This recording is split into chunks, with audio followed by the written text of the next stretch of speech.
நிறைய பேருக்கு அப்பா கிட்ட இருந்து சொத்து, உயில், பத்திரங்கள் கிடைக்கும். குரு வக்கரமா இருக்கும்போது தான் நடக்கும். நிறைய பேருக்கு எதிர்பாராத கல்யாணம். என்ன சார் இப்படி புதுசா சொல்றீங்க? எதிர்பாராத கல்யாணம்னா என்ன அர்த்தம்னா, உங்க அம்மா, அப்பா ஏதாவது ஒரு நல்ல கல்யாணத்துக்கு போயிருப்பாங்க. சாப்பிட்டு முடிச்சதுக்கு அப்புறம் போய் கை கழுவுவாங்க. இல்ல ஜன்னல் ஓரத்துல உட்கார்ந்து காஃபி டம்ளர் வச்சு உட்கார்ந்திருப்பாங்க. ஆப்போசிட்ல இருந்து வேற ஒரு ஆட்கள் வந்து உட்கார்ந்து பேசிட்டு இருப்பாங்க. அவங்க எதார்த்தமா சொல்லுவாங்க, "என் பொண்ணு இருக்கா, நல்லா பார்த்துக்கங்க. யாரா இருந்தா சொல்லுங்கன்னு" உங்ககிட்டயே வந்து சொல்லுவாங்க. சொல்லும்போது கரெக்ட்டா உங்க வீட்ல இருக்கக்கூடிய பையன பத்தி கரெக்ட்டா திங்க் பண்ணி நீங்க கல்யாணம் பண்ணுவீங்க. இது பேர் தான் எதிர்பாராத கல்யாணம். இப்படியே நடக்கும். நான் சொன்ன வார்த்தைகள்ல இருக்கக்கூடிய அர்த்தங்கள புரிஞ்சுங்க. ஜன்னல் ஓரத்தில் கண்டிப்பாக இது நடக்கும். கை கழுவுற இடத்துல நடக்கும். அந்த போர்டிகோ வாக் பண்ணும்பொழுது நடக்கும். இந்த இடத்தின் சூக்ஷமங்கள புரிஞ்சுக்கிட்டீங்கன்னா, அந்த இடத்துல தான் உங்களுக்கு நல்லது நடக்கும்.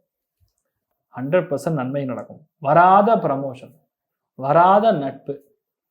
எதிரினா எதிரி, கொள்ள எதிரி அவன்தான். எல்லாரும் கால்ல விழுவாங்க. "சரணாகதி" அப்படின்னு கேள்விப்பட்டிருக்கீங்களா? "படுத்தே விட்டான் ஐயா" அப்படிங்கிற மாரி அப்படியே கால்ல படுத்துருவாங்க.